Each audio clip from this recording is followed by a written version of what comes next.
So these are some main points of VBT. पहला point वो क्या बोलता है, जैसा कि मैं आपको लास्ट क्लास में भी बता चुका था कि दो एटॉमिक ऑर्बिटल सफिशिएंटली क्लोजर आने चाहिए so that the atomic orbital start overlapping. पहला पॉइंट वो वही बोल रहा है। सेकंड पॉइंट वो क्या बोल रहा है, overlapping orbital must have half filled nature या ऑपोजिट स्पिन ऑफ इलेक्ट्रॉन। ये अपन जानते ही हैं। हाफ फिल्ड मतलब बेटा फुवारा होता है, ठीक है ना, ऐसा।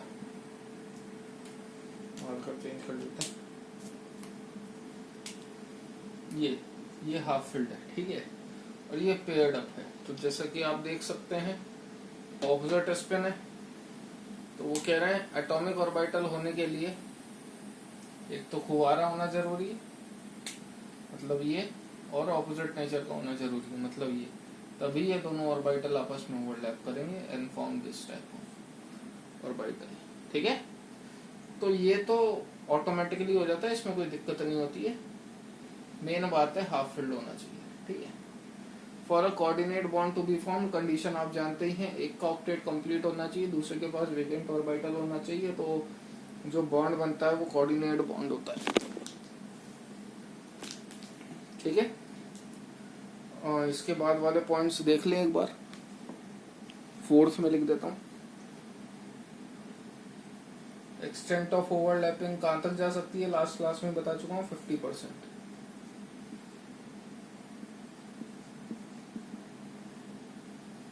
should be less than 50%. Otherwise, electron repulsion will be very high, क्योंकि न्यूक्लियस एक दूसरे को ओवरलैप करेंगे।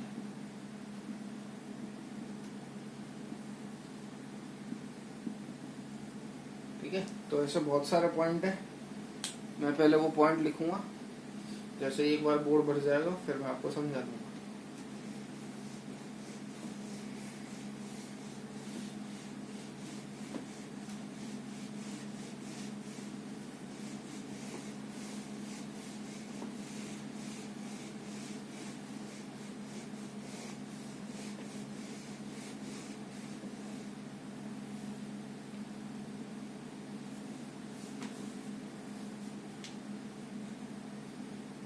आगे वो क्या बोलता है, ओवरलैपिंग जितनी अच्छी होगी बॉन्ड उतना ही ज्यादा स्ट्रांग होगा, बॉन्ड जितना ज्यादा स्ट्रांग होगा बॉन्ड स्टेबिलिटी उतनी ज्यादा होगी। और लास्ट क्लास में मैं बात कुछ से हुआ था that bond order directly proportional होता है किसके, बॉन्ड स्टेबिलिटी के। जोन सा भी नंबर था 5 आई थिंक है। मोर is the overlapping,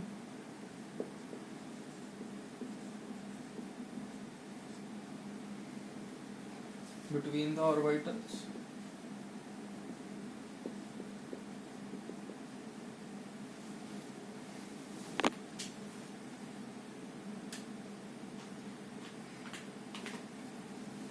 more stronger will be the bond form,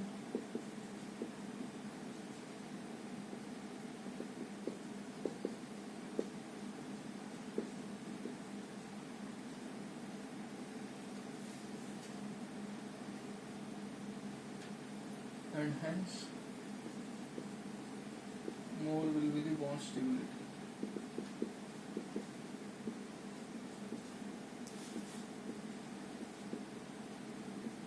ठीक है ना। फोर्थ ऑर्बिटल सिक्स ऑर्बिटल दो टाइप की ओवरलैपिंग करते हैं, ऑर्बिटल्स अंडर वो टू टाइप्स ऑफ ओवरलैपिंग।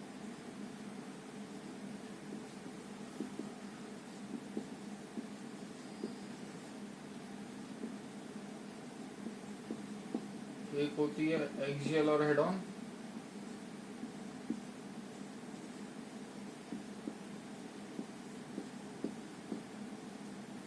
दूसरी होती है साइडवेज और पैरेलल ओवरलैप।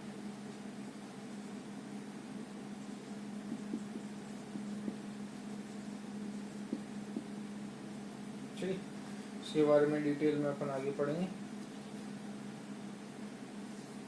नेक्स्ट अगर अपन बात करें तो lobes of overlap,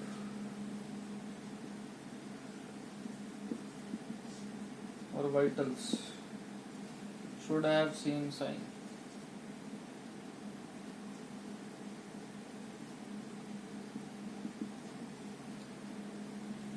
अगर सेम साइन के लोब्स एक दूसरे के साथ ओवरलैप करेंगे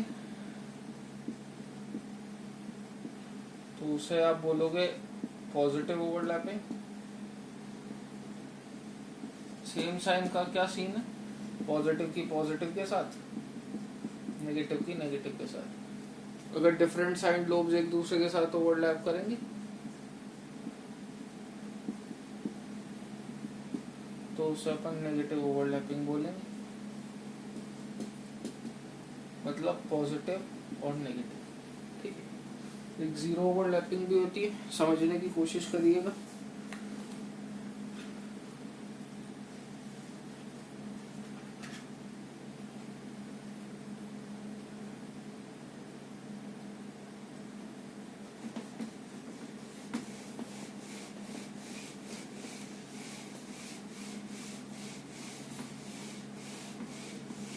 मेन पॉइंट्स ऑफ डीबीटी आपको ध्यान रखना है। जीरो ओवरलैपिंग भी होती है बेटा, कई बार वो देखिए पूछ लेता है कि बताइए किस टाइप की ओवरलैपिंग है, तो वो अपने को समझ में आनी चाहिए कि हाँ भैया किस टाइप की ओवरलैपिंग है।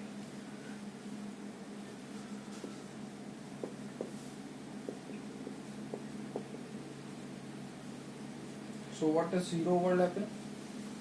क्या पीएक्स की ओवरलैपिंग ले ले पीवाई से, इमेजिन करना एक इस साइड जा रहा है एक इस साइड जा रहा है, ये एक्स है ये वाई है, ये कभी ओवरलैप करेंगे? ऐसे वाले कभी ओवरलैप करेंगे? ओरिजिन है, ओरिजिन पे कुछ ओवरलैप नहीं होता, एक इधर जा रहा है एक इधर, so this never overlap. It is the case of what, zero overlapping. ठीक है, तो ये सारे पॉइंट्स अपने को पता होने चाहिए। अगला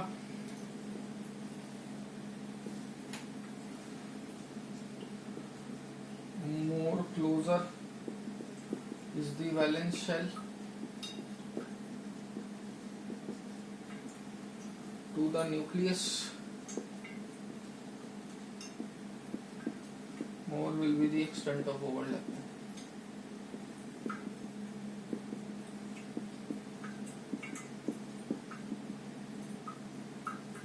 जैसे सबसे अच्छी फर्स्ट और फर्स्ट के बीच में होगी, सेकंड फर्स्ट सेकंड थर्ड, ऐसे। And between two subshell of same shell, ये मैं समझाऊंगा कैसे हुआ।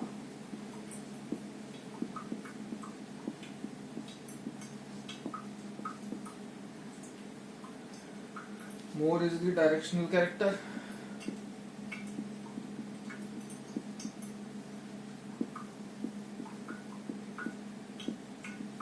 more will be the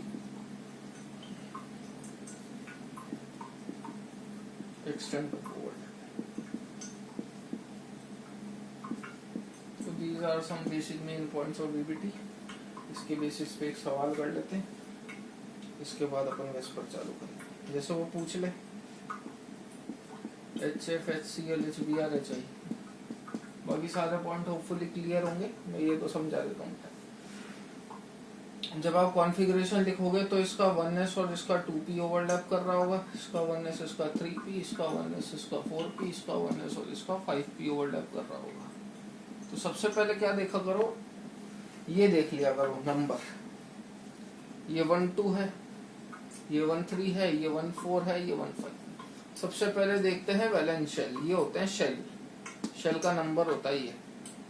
तो अगर मैं आपसे पूछूं इसमें से सबसे अच्छी ओवरलैपिंग किसकी होगी, ऑब्वियस सी बात है 1-2 की ओवरलैपिंग ज्यादा इफेक्टिव है, 1-1 तो है नहीं। अगर मैं आपको कुछ ऐसा दे देता, नंबरिंग सेम होती कि 2s और 2p, इनमें ओवरलैपिंग किसकी अच्छी?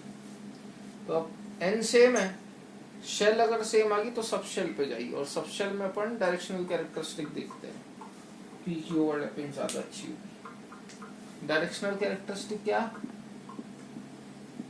S, P, D, F सबसे ज्यादा डायरेक्शनल इन नेचर होता है। क्यों? उसका भी रीजन सुन लो।